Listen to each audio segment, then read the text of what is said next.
یہ بات سمجھیے، مسئلہ فلسطین، مسجد اقصی، یہ بیت المقدس کی سرزمین، یہ کوئی نہ علاقائی مسئلہ ہے نہ سیاسی مسئلہ ہے، یہ دین کا مسئلہ ہے، یہ ایمان کا مسئلہ ہے، یہ غیرت کا مسئلہ ہے اسلام کا۔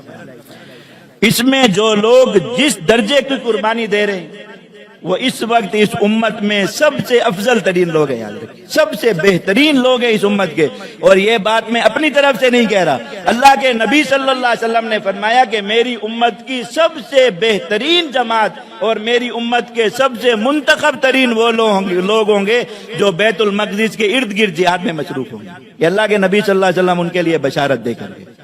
وہ اس امت کے سب سے بہترین لوگ ہیں، یاد رکھیں۔ جو لڑ رہے ہیں وہ بھی، جو اس لڑائی میں کی قیمت ادا کر رہے ہیں وہ بھی، جو اس لڑائی کے اندر اپنی جانیں دے رہے ہیں وہ بھی، جو اس لڑائی کے اندر اپنے گھر قربان کرا رہے ہیں وہ بھی، اور جو جس قربانی کے ساتھ بھی اور ڈٹ کر دشمن کے سامنے آنکھوں میں آنکھیں ڈال کر کھڑے، نہ اپنے نظریے سے دستبردار ہو رہے ہیں نہ اپنی سوچ سے دستبردار ہو رہے ہیں، اور جو مسلمان بھولنا چاہ رہے ہیں، بھلانا چاہ رہے ہیں۔ آپ یاد رکھیے، انہوں نے اس جنگ کے ذریعے جتنا نقصان اسرائیل کا کیا ہے، جتنا بڑا نقصان امریکہ کا کیا ہے، جتنا بڑا نقصان کفار کا کیا ہے، اس سے بڑا نقصان یہ ہمارے ان منافق حکمرانوں کا، ہمارے ان منافق دانشوروں کا، مفکروں کا، ان کا کیا، جو امت کو یہ بات بھلانا چاہتے ہیں کہ یہ جو مسائل ہیں یہ ہمارے اجتماعی مسائل ہوتے ہیں، ان میں سے کوئی مسئلہ ہمارا انفرادی مسئلہ نہیں ہے۔ اس لیے یاد رکھیے، ہم میں سے بھی ان بہترین انسانوں کی طرح ان کے ساتھ کسی طرح الحاق میں بھی اگر کوئی شامل ہونا چاہے کہ بہترین لوگوں کے ساتھ ہو، دل سے اس بات کا عزم رکھیں کہ اللہ رب العزت آج راستے کھولے، آج راستوں کی رکاوٹ دور ہو۔ ہم میں سے کوئی آدمی اتنا اپنے آپ کو تیار رکھے کہ اس کو گھر بتانے کے لیے نہ جانا پڑے کہ میں جا رہا ہوں۔ اللہ تعالیٰ نے موبائل دیا نا جیب میں، جیسے بیوی کو اور بہت ساری باتوں کا انسان میسج کر دیتا ہے، ماں کو کر دیتا ہے، وہیں سے کر کے نکل جائیں گے۔ اس جہاد سے پیچھے رہ جانا بہترین انسان بننے کے، بہترین مومن بننے کے، اللہ اور اس کے رسول کی نظر میں بہترین ہونے کے سب سے قیمتی موقع کو اور سب سے قیمتی چانس کو کھو دینا۔ اور جس وقت تک یہ چیز نہیں میسر ہوتی، دستیاب ہوتی، جو جس طرح بھی اس جہاد میں اپنی شرکت شامل کر سکتا ہے، یاد رکھیں جس طرح بھی، وہ اس سے دریغ نہ کرے۔ اللہ رب العزت نے جس کو توفیق دی ہو وہ اپنے مال سے اس میں شمولیت اختیار کر سکتا ہے، دریغ نہ کرے۔ اس وقت اپنی ساری ضروریات اور اپنی ساری ذمہ داریوں میں سب سے بڑی ذمہ داری اس کو سمجھے کہ اگر اس جہاد میں ہمارا مال خرچ ہونے سے رہ گیا، ہم نے اللہ رب العزت سے بہت بڑی خیر حاصل کرنے کا بہت بڑا موقع اور چانس کھو دیا، ضائع کر دیا۔ یاد رکھیے یہ بات، یہ مواقع اللہ رب العزت انسان کو عطا فرماتے ہیں یہ دیکھنے کے لیے کہ انسان ان مواقع سے کس قدر فائدہ اٹھاتا ہے۔ جو ان کے لیے بول سکتا ہو بولے، جو ان کے لیے لکھ سکتا ہو لکھے، جو ان کے لیے کسی بھی سطح میں کوئی بھی مدد کر سکتا ہو کرے، اور جو ان کے لیے دعا تو ہر مسلمان کر سکتا ہے، اپنی دعاؤں میں سب سے پہلے نمبر پر اس چیز کی دعا کرے، اس یقین کے ساتھ، اور سب سے پہلے اس میں دعا مجاہدین کے لیے یاد رکھیں۔ سب سے بڑے محسن ہوا ہے اس امت کے، اس وقت سب سے بڑے محسن ہوا ہے،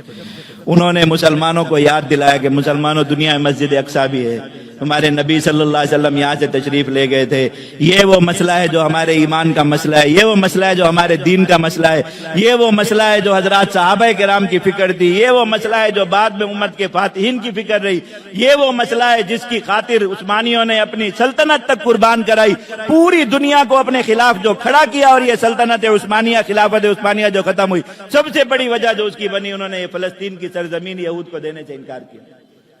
مسلمانوں کو ان کی تاریخ کا بھی نہیں پتا، انہوں نے 600 سال کی بادشاہت انہوں نے صرف اس چیز پر قربان کرائی، انہوں نے کہا کہ یہود کو فلسطین میں جگہ نہیں دیں گے۔ انہوں نے جو کوشش اور محنت ہو سکی ان کی سلطنت کو ختم کرنے پر پھر کفار نے کی اور کرنے میں کامیاب ہو۔ اللہ رب العزت ہم سب کو اس مسئلے کے ساتھ اسی طرح جوڑی رکھے۔ ہم نے جماعت کی طرف سے پہلے جہاد فلسطین میں شرکت کے لیے مالی تعاون کا یا اس چیز کا کسی کو اس طرف نہیں بلایا، لوگوں نے بہت پوچھا، بہت سوال کیا اور بہت زیادہ اس چیز پر جو ہے وہ اصرار کیا کہ وہ کرنا چاہتے، ان کو یہی بتایا کہ جن حضرات پر آپ کو اعتماد ہو ان کے ذریعے آپ کریے۔ ہمارے پیش نظر یہ بات تھی کہ جب تک ہمیں کوئی ایسا مضبوط ذریعہ اور ایسا کوئی مضبوط راستہ نہ ملے جس میں ہمیں یقین ہو کہ ہم اپنا مال، مسلمانوں کا مال لے کے اگر اس میں دیں گے تو وہ ضرور اس عظیم جہاد پہ ہی صرف ہوگا، اس وقت تک ہم نے امت کو اس کی طرف نہیں بلایا۔ الحمدللہ اللہ رب العزت نے ایسی ترتیب عطا فرمائی ہے، پورے یقین کے ساتھ الحمدللہ جماعت خود بھی یہ کام کر رہی ہے اور سارے مسلمانوں کو بھی اس چیز کی دعوت دے رہی ہے کہ آپ اس جہاد میں شرکت سے پیچھے نہ رہ جائیں۔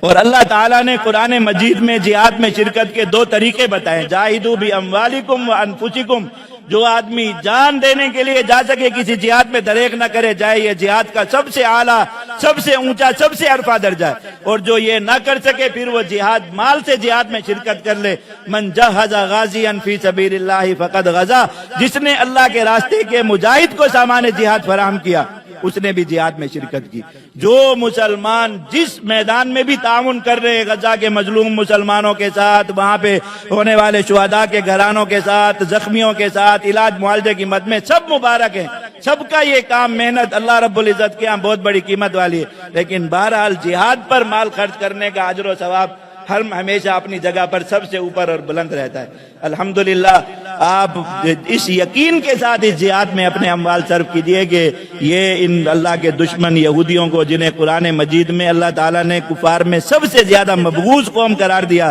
سب سے زیادہ ناپسندیدہ قوم قرار دیا، اسلام اور مسلمانوں کا سب سے بڑا دشمن اللہ نے جنہیں قرار دیا، انشاءاللہ ان کے خلاف جہاد پر یہ مال خرچ ہوگا انشاءاللہ۔ سارے مسلمانوں کو اس چیز کی دعوت ہے، جو بھی اس سلسلے میں جس قدر تعاون کر سکے اس میں دریغ نہ کریں۔ یہ آپ سب کی، ہر مسلمان کی اپنی آخرت کا معاملہ ہے اللہ رب العزت کے ساتھ، اور ان کی اپنی کامیابی کا سودا ہے۔ ہم نے مسلمانوں نے آج تک نہیں کیا جہاد، پھر بھی پوری آب و تاب کے ساتھ جاری رہا۔ دیکھیے انہوں نے ایک محاصرے میں بیٹھ کے دنیا کی سب سے بڑی طاقت، دنیا کی سب سے بڑی قوت کو چند گھنٹے میں خاک چاٹنے پر مجبور کر دی، جب تک ہمارا تعاون ان کے ساتھ شامل حال نہیں تھا۔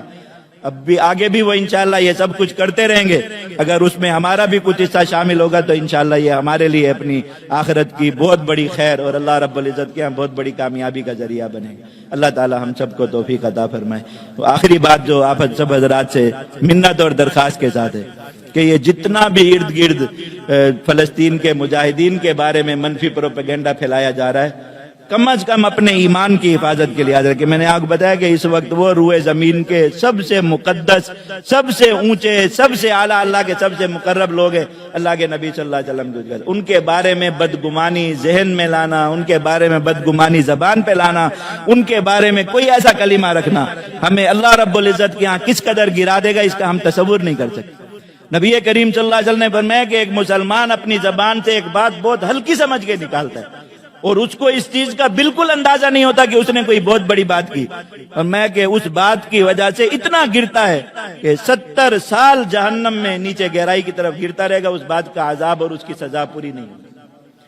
یہ یاد رکھیے، اس وقت ان مجاہدین کے ساتھ اپنے ایمان کے ساتھ کھڑے ہونا، دل کے یقین کے ساتھ کھڑے ہونا، یہ ہم سب کی ایمانی ذمہ داری یاد رکھیے۔ اس لیے کم از کم بھی اگر کچھ اور نہیں ہو سکتا نا، اتنی اپنی حفاظت ضرور کریں، اپنے دل و دماغ میں، اپنی زبانوں پر ان مجاہدین کے بارے میں کوئی برائی کا اور ان مجاہدین کے بارے میں کوئی کمزور کلمہ نہ لیں۔ اللہ رب العزت ہم سب کو توفیق عطا فرمائے۔ وآخر دعوانا الحمدللہ رب العالمین۔